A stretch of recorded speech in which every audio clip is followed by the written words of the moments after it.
kikubwa kama ambavyo Mheshimiwa mbunge amesema, sisi tuna baba yetu Mufti anatuunganisha wote na katika jukumu hili, na anatufundisha sana masuala ya amani. Mimi ni kijana wake, kila anapokuja hapa Korogwe tunakutana na nihusia mambo mengi.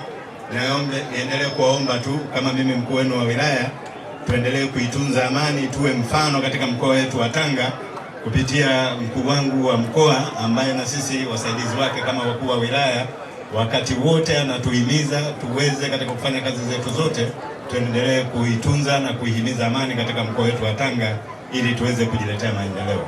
Nikupongeza sana Mheshimiwa mbunge kwa kulifanya jambo hili, na watu wa Korogwe wanapenda raha.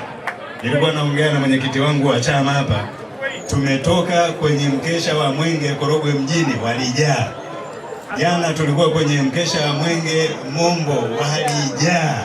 Kwa hiyo mkoa wetu na wilaya yetu ya Korogwe wanapenda raha. Kwa hiyo Mheshimiwa babangu Mufti na mbunge na bosi wangu mkuu wa mkoa, tuendelee kulifanya jambo hili na kuhakikisha watu wetu wa Tanga wanapenda raha, kwa sababu Tanga ni raha. Asante sana.